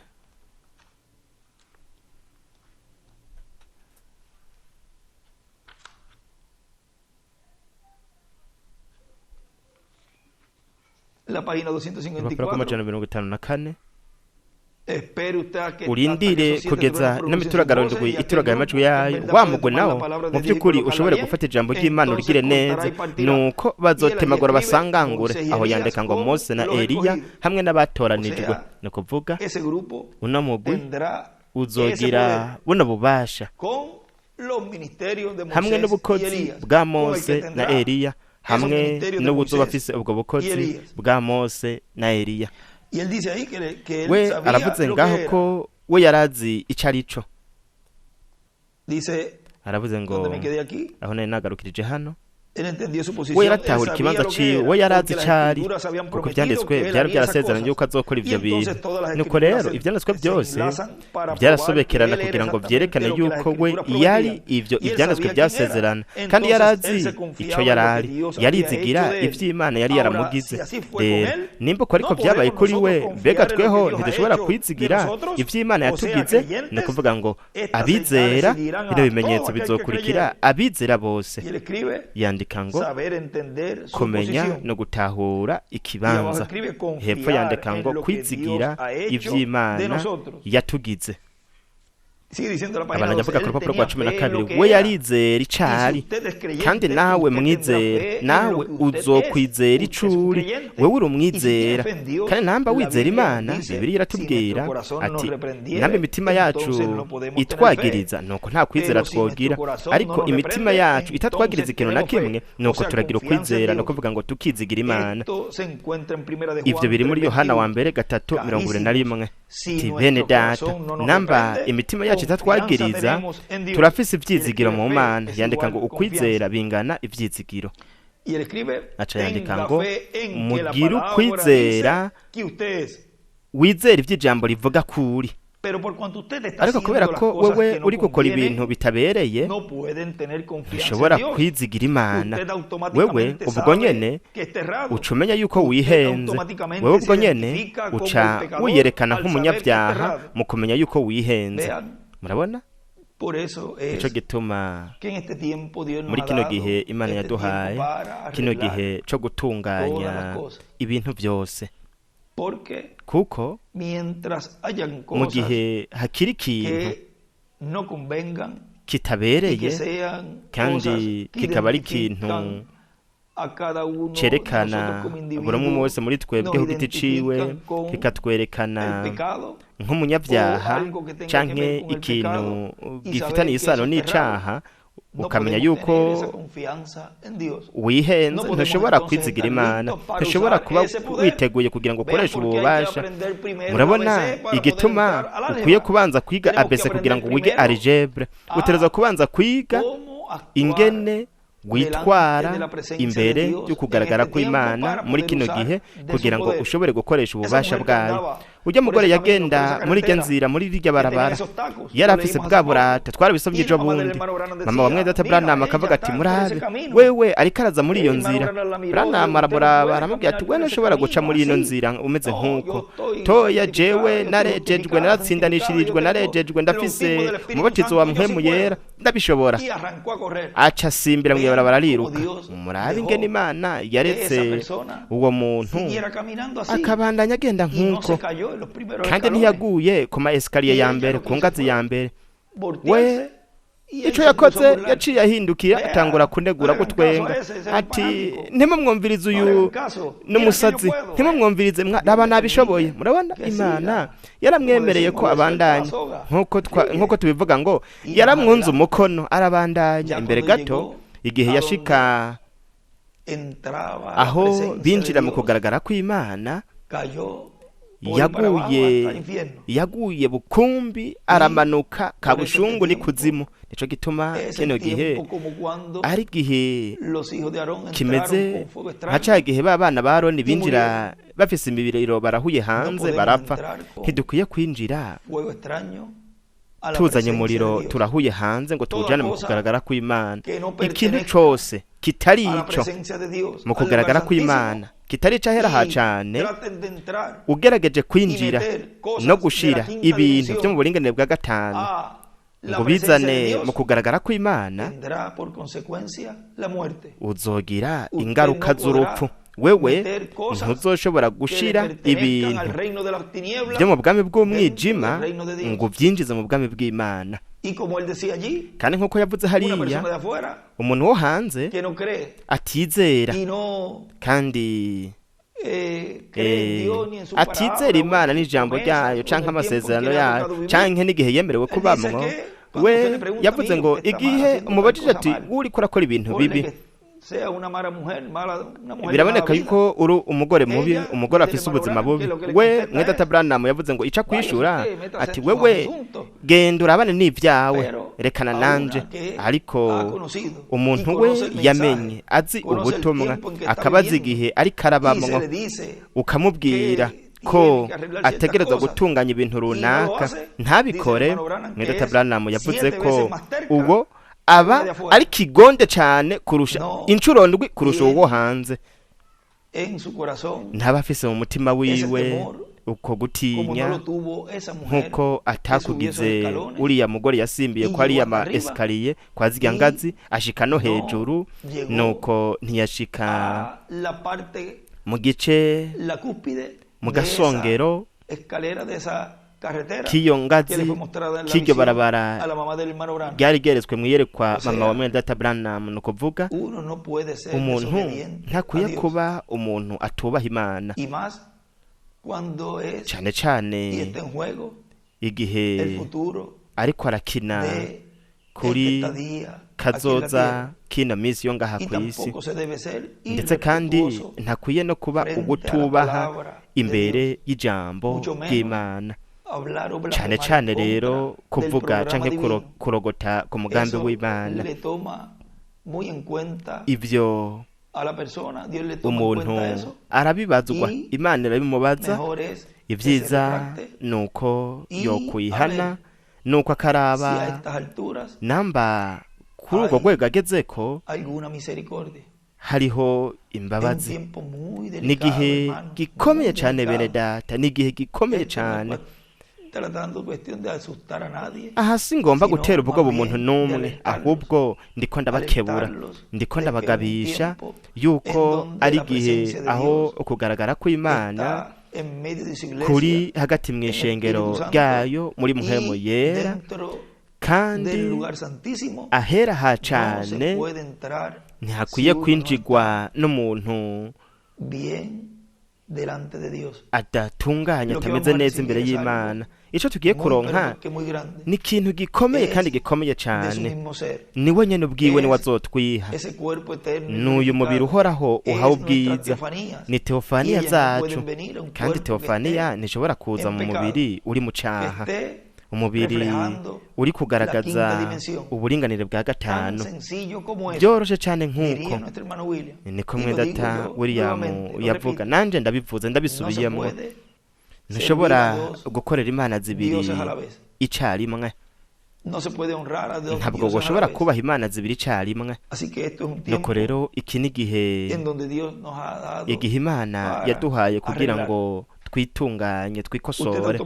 Ubwo nyene uba wiyerekanye nk'umunyabyaha mu kumenya ko wihenze, ariko iyo umutima wawe utakwagiriza, wewe nawe ukabuze ko umwizera, urabona iyo atakintu na kimwe umutima ukavuga uti jewe byose meze neza, narakosoye iki, narakosoye niki na kiriya. Aravuga ngo ntihabe hari ikintu na kimwe kiri imbere yawe n'Imana, nuko urashobora gusaba ico ushaka cose, kandi ubuzi yuko uzogihabwa, kuko ni jambo wahawe nk'uko ryahawe abigishwa. Nuko rero kimwe conyene utegerezwa gukora ni ukwizera ico uri, wizera ico ijambo rivuga kuri wewe, ico ijambo rivuga kuri. Reka dukomeze ngaha twihuse, kuko ndibaza yuko narengeje isaha, kandi izi zari ntasho gusa. Aravuga ariko reka tubandanye kuko ari ikintu gikomeye cyane runo rupapuro rwose. Reka dukomeze ngaha, Imana iraza kudufasha muri ino audio, hanyuma muyikoresha igihe muza kuba muri mu rugo canke kugira ngo mwige ibi bintu byose muri Data Branham atubwira, ndetse n'ibintu byose William yanditse kuri uru rupapuro rukurikira, kuko ni zibiri duca duheza. Harimwe ikintu gikomeye cyane, reka tuzishire muri zino nyigisho. Abantu bavuga ngo Yesu yagize ukwizera, ijambo ry'Imana ryavuga icari, yaravuze ngo byanditswe kuri jewe. Mbega Dawidi ntiyavuze kuri we hariya mw'Izaburi, ndetse n'abavugishwa bose yaravuze ngo ndi umutsima w'ubugingo wavuye ku Mana mw'ijuru, amen. Ndi igiti c'ubugingo co mw'itongo rya Edeni, ndi bino bintu byose, ndi uwo ndiwe. Kandi we yarazi kubwo kwizera gutunganye yuko yari Mesiya, umusigwa, ko mpwemu w'Imana yari kuri we. Yaravuze ngo jewe ubwanje nta na kimwe nkora, ariko no kwizera mu Mana. Imana yari iri muri we, ijambo rigaragaye. Igihe ijambo ry'Imana rero ryinjiye muri wewe, nuko riraheza rikigaragaza, kuko wowe uri umwizera. Kandi umwizera ni ukwizera kw'Imana kugendagenda muri wewe. Ivyo birabanezereye. Jewe ndanezerewe n'inyigisho z'icari cyo kwizera no kumenya wari we, atagukekeranya na kumwe. We yarazi ko ari umwana w'Imana, we yarabizi, kuko ijambo ryari ryarabimweretse. Ijambo ry'Imana ryari ryamweretse uwo ari we. Yaravuze ngo ntamba nakora ibikorwa bya Data, nuko ntimunyizere, ariko namba ndabikora, nuko munyizere kubw'ibikorwa, kuko nivyo byari ukugaragara ko ijambo ryasezerano. Iyaba nawe wari gushobora gukangukira ibyo. Data William yandika ngo gukangukira, tubona ngo dukurikirana. Murashobora kubyumva, ijambo bwaryo ryarerekana uwo yari we. Kandi yaravuze ngo ninde yonyagiriza icaha, mu yandi majambo, ninde yonyereka yuko ubuzima bwanje n'ibikorwa byanje bidahuye n'ivyo Mesiya ategerezwa gukora. Nta n'umwe yashobora kuvuga ikintu na kimwe, kuko yari we, nuko yari afise ukwizera kugira ngo yizere, kandi ivyo yavuga byaraba. Yandika hejuru ngo ukwizera ko kwizera, ivyo yavuga bikaba. Nuko rero yaciye ahindukira aravuga ati ibikorwa nkora namwe muzobikora, hasigaye gato isi ntibikimbona, ariko mwebwe muzombona, kuko nzoba muri mwebwe kugeza ku muhero w'isi. Ntimwiyumvire ivyo muzovuga, kuko ntazoba ari mwebwe muvuga, ahubwo ni Data aba imbere muri mwebwe niwe azovuga. Si jewe ndiko ndavuga, ahubwo ni Data aba muri jewe, niwe akora ibikorwa. Murabona ivyo mvuze? Rero ugushingirwa intahe mu byanditswe kumwizera nuko, nkuko Yesu Kristo yabivuze, acandika ngo ugushingirwa intahe k'umukristo. Bino bimenyetso bizokurikira bizera. Rero ni gute mbega wewe ubwo kwitwa umwizera ihanga ry'Imana ugahakana n'amajambo? Ndetse kandi ni gute wewe wo kwitwa umwizera ugahakana buri gice cyose c'iri jambo? Yandika ku ruhande ngo ntukwiye guhakana ijambo. Ico gituma ntidushobora guhakana ijambo hamwe n'ino ntambuko Imana iriko irakora. Yavuze ngo ntibishoboka. Mw'ivyo nivyo vyerekana yuko utari umwizera. Ico gituma bino bimenyetso bitagukurikira, kuko wewe wemera gusa ibikuryohera, ibindi ukabireka, kuko bitakunezera kuvyizera. Murabona? Toya je nizera ubutumwa, je ngumana nibi gusa, je ngumana n'ivy'intumwa yazanye byonyene, ibi bindi jewe ati jewe ivyo ntibigenda. Ariko wewe abantu bavuga ngo ariko guteruza gufata ikintu cyose cuzuye ukacizera. Kandi wewe mu by'ukuri iyo wizera atari mu buryo bwo kwizera igice, nuko bino bimenyetso bizokurikira bizera. Mwene data, mbega wewe urashobora kugereranya umukristo w'uyu munsi n'abajya abakristo baho hambere? Nk'abajya bigishwa bagendeshwa n'ububasha bwa mpwemu, nk'abajya bigishwa bagendeshwa n'ububasha bwa mpwemu, bakajanwa na mpwemu yera, bakajanwa na Kristo. Nk'uko twabivuze ejo bundi, abakoreshwa n'ijambo bagakora ubugombe bw'Imana ntibashobora kugenda Imana itabagendesheje. Mbega ntibyo kunezera kubona ishengero nk'iri? Uko niko bizoba. Amen. Niko muri Data Branham avuze, uko niko bizoba. Natwe turavuga tuti amen. bategerezwa kuza kandi ndazi yuko bari hafi begereje. Murabona, iki nico gihe natwe dufise uyu munsi biriko biritegura, iri shengero mugeni ririko riritegura ryitegurira uko kwizera gutunganya. Bandanya avuga ngo ijambo ryaramwerekana uwo ari we. Rero iryo jambo nyene natwe nyene riratwerekana. Aca yandika ngo haje ishengero nka rimwe ry'intumwa. Nibyo mwenda William yanditse ngaho, haje ishengero nka rimwe ry'intumwa. Yaravuze ati hageze umuntu ankunda azokwitondera ibyagezwe byanje, kandi hageze umuntu avuga ngo arankunda ntiyitondere ibyagezwe byanje, ibyagezwe byose aba ari umunyakinyoma. Ukuri ndi kuba kuri muri we. Uravuga uti jewe sinizera biri sawa, ibyo byerekana yuko uri umutizera. Birahagije nivyo nyene, nabe ijambo ribivuga ibyo bisobanura yuko ari iby'ukuri. Aho byose niho bitunganiye neza. Ico bibiri yivuga nico kuri. Yandika ku ruhande ngo umutizera. Rero mwumvirize neza amajambo ya Yesu muri Yohana igice cya 15 murongo w'7. Mubaye muri jewe umuntu gute ciwe no kuvuga ngo mukamwizera amajambo yanje akaba muri mwebwe. Aca yandika ngo mubaye muri jewe bingana kumwizera. Baranyavuga ngo musabe ikintu cyose mushaka. Rero we yarazi uwo ari we, ico gituma yashobora kwizera. Yandika hejuru ngo kumenya uwuriwe kugira ngo wizere.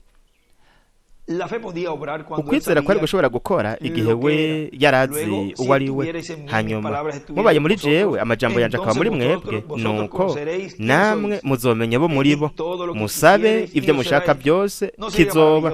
Mbega ibintu bibahimbaye yuko umuntu wese aba muri no murongo wa rino sengesho mwana joro avuga ati ndi mu Kristo kandi nta kintu na kimwe kinyagiriza. Ati ndazi yuko umutima wanje utanyagiriza, kandi hari ikintu keke kirambwira yuko muri iri joro uko barakwanje guhera nawe uze nk'uko, nuko uzohavana ikintu gikomeye cyane. Ntaco bitwaye ibigumbagumba byose wowe ufise canke ibintu ibyo aribyo byose, nta na kimwe bizokumarira kugeza ukwizera gutunganye kugaragaye kandi kukerekanwa muri wewe nk'ukwizera k'ukuri. Kandi iyo uko kugaragaye kuri ngaho nta na kimwe kizokunyiganyiza. Aca yandika ngo mubaye muri jewe. Ndetse kandi yandika ngo ukwizera kwashobora gukora mu gihe yari kuba yamenye uwo ari. Baranyavuga ngo namba ufise kanseri umuganga akakubwira yuko uzopfa imbere yuko ejo buca kuko byose bigenda nabi, umutima guhumeka byose biri kubusa. Ati kanseri byose yarabiriye, amaraso yose yaramaze kwanduzwa na kanseri n'ibindi, ariko hari ikintu kije muri uku kwizera k'ukuri, ukwizera gutunganye. Kandi uko kwizera kurahanagura ibyo bintu byose muri wewe. Nuko rero urashobora gutwenga uri imbere y'umuganga. Byomera nka Eliya hariya ku musozi Karumeli igihe yashika imbere y'aba bantu basenga ibigirwamana, akababwira ati kubera iki mudatakamba cyane, kumbure Imana yanyu yoba yatwawe n'ibindi. Yarazi ico ategereza gukora kuko Imana yari yamubwiye ibintu byose biza kuba. Yarababwiye ati Imana yishurisha umuriro, iyo niyo iza kuba ariyo Mana. No kuvuga uko niko biri no muri iki gihe. Buno bukozi buzomenya ico butegerezwa gukora kuko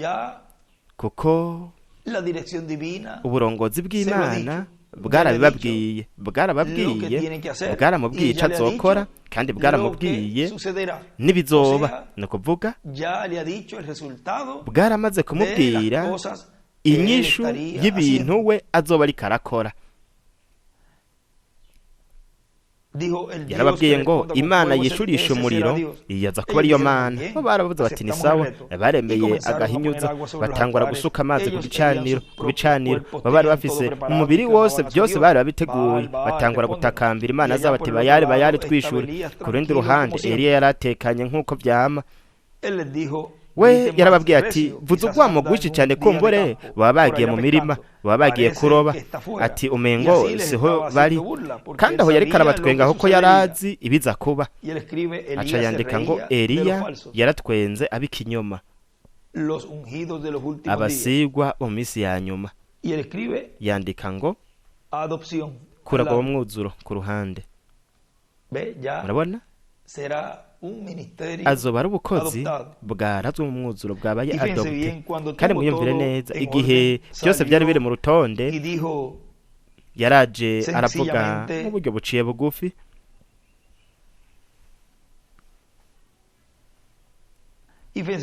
mwiyumvire neza, igihe byose byari biri mu rutonde, yaraje mu buryo buciye bugufi aravuga ati Imana ya Aburahamu na Isaka na Isirayeli.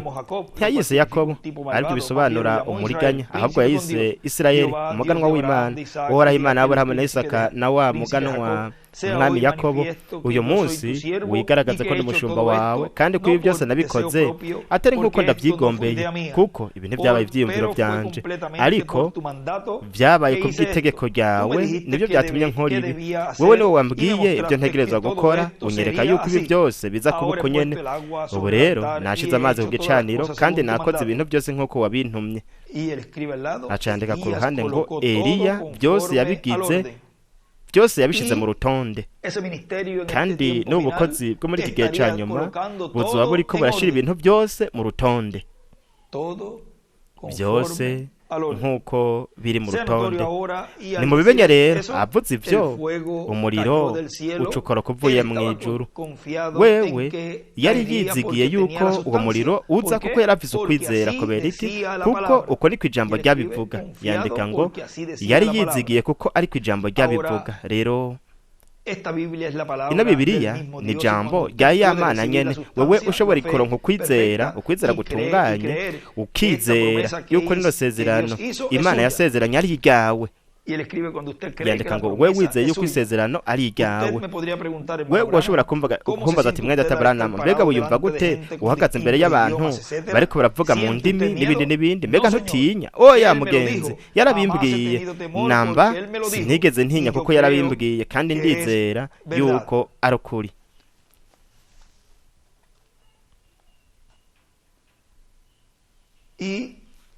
Kandi abananya kuvuga ngo ariko reka duhavure duhagarakira gato ngaha, hanyuma tuzobandanya dusoma nk'ubutumwa nyine, ariko reka dusome ngaha kugira ngo dusozere uno murongo twatanguye gusoma, dukore mu gihe hakiri ku murango. Abananya kuvuga ngo rero kuno kugaragara gutanu, ndibaza yuko navuze kugaragara kune, hasigaye kumwe. Ni ukuhe? Nagakiza k'abana ba mushiki wacu wa Tirayiti. Ni ukuvuga yuko hazoba ihigwe mu gahugu wa gatatu b'ijambo rivuzwe ku bw'agakiza k'imiryango, kandi herekanwa ibitangaza byinshi n'utwumiza. Reverend Branham nawe nyene yavuze yuko hazoza igihe ubwo hazovugwa hagaragare ingingo z'umubiri umuntu atazoba afise. Kandi mu gushitswa kugwa kwa gatatu muri kano gace, ko ngaha hazokenerwa abantu bizera ibintu byose Imana iriko irakora muri kino gihe, kugira ngo baba abantu bazobona bafitaniye isano ukugushitswa no kugushitswa k'ubwo gatatu. Ahubwo umuntu atizera ntaba ariko arizera ibyo Imana iriko irakora ubu, namba ntashobora no kuba mu gushitswa, no kuvuga ngo abe ubugize igice cyo gushitswa kw'ino ntambuko, kuko namba ubu ari umutizera ku byo Imana iriko irakora, ntiyorindira ngo hariya ku isaha ya nyuma ngo haze hamagagwa abantu kugira ngo nawe nyene abe igice cyo gushitswa kw'iyo ntambuko. Ugushitswa mu mwuzuro kw'iyo ntambuko bizobera mu bantu bazoba bafise uko kwizera gutunganye, uko kwizera uko Imana yamye ikora muri iki gihe, aho muri uko kwizera bazoshobora kwizera ibintu byose Imana izo biriko irashitsa muri iki gihe, kuko barose bagize runo rugendo, kandi bagumbiriye ijambo, bagumbiriye isanduku y'isezerano, inkingi y'umuriro mu bukozi Imana ifise muri iki gihe. Nuko bityo bazoshobora rero muri iki gihe kuba abantu ibikoresho by'Imana, kugira ngo Imana biciye muri bo ishitse ibintu byose izo biriko irakora ibikorera mu biremwa abantu, kuko Imana buri gihe ikoresha ikiremwa muntu, turi ibikoresho byayo. Ni ukuvuga ngo bwabo bukozi Imana ifise muri iki gihe cya nyuma, ndetse n'umugabo batoranijwe ab'Imana izo biriko irakoresha, abazogira uku kwizera kuri ku rwego rwo hejuru cyane, kugeza ubwo buno bubasha bw'Imana buzoshobora gukorera mu ishengero. Ni ikintu ciza cyane gihimbaye ico Imana yaduhaye, kandi ni ikintu giteye igomwe kumenya bino bintu byose byo kwizera n'ingene kuno kwizera kugendagenda mu mwizera nta mwanya tworonka wo guhagarika kuvuga ko cari cyo kwizera. Ukwizera ni ikintu n'ikintu tutoronka amajambo twokoresha kugira ngo dushobore kuvuga ico ukwizera gutunganye gukora mu mwizera. Nuko rero reka tugarukirize hano kandi reka zino ntasho tuzite reka turabe reka tuzite hariho ahantu yanditse ku rupapuro rw'icumi ukwizera kugira ngo ukoreshe ububasha. Ukwizera gukoresha ububasha, ico nico cigwa caze inyigisho ngufi arizo dusaba Imana kugira ngo idufashe kugira ngo dutahure twumve kandi dutahure igihe turiko turabamwo, igihe c'ingirakamaro cyane arico Imana yatwemereye kubamwo, ndetse no gukoresha neza mu mwuzuro kugira ngo ikure muri twebwe ibintu byose bitabereye, kugira ngo bityo duheze tumukorere n'umutima wose, bityo ashobore gukorera mu buzima bwacu muri uko kwizera. Uko kwizera kunyiganyiza imisozi, uko kwizera ko muri Mariko igice cya 11 ahavuga ngo mugize ukwizera kungana n'agatete ka sinapi mwabwire uno musozi ati va ngaha utere hariya mu kiyaga canke ati ja hariya. Ivyo bitubwira ku bubasha buzogirwa na buno bukozi aribwo buzoba buriko burakuraho ubwami bw'umwijima, ubwami bw'abanyamahanga, bushiraho ubwami bwa Mesiya umwami. Bizoba biciye mu ijambo rivuzwe, bizoba biciye muri uku kugaragara kuzoba kurimwo kuno kwizera gutunganye, ari nako bazoba bafise abatoranijwe bose b'Imana. Bazogira uku kwizera kugeza ubwo bazoshobora kwimura imisozi, ni ukuvuga ukwizera, ukwizera Imana, ukwizera ufise icizigiro, kuko kwizera bingana ukugira icizigiro nk'uko yabivuze hariya, nk'uko Data William yavyanditse. Ni ukuvuga ngo turafise uko kwizera, turizera Imana, turizigira Imana. Ico gituma atana kimwe mu buzima bwacu dukwiye kugira coba ari ikintu kiri hagati y'Imana natwe, ikintu cicaha, kugira ngo bityo duheze twizigira Imana, hanyuma duhagarare dushikamye mu gihe runaka, muri kino gihe ca nyuma, mu kanya runaka, iryo shengero rizohagarara rishikamye bwiyizigiye, rifise icizere, rifise ukwizera gutunganye. Imana ibahezagire, Imana ibarinde muri iki cigwa ukwizera ko gukoresha ububasha. Ku bantu mwese mukoraniye hamwe mu bihugu byose, na Data Miguel Imana guhezagire cyane, ndetse n'abakozi b'Imana bose na bene data.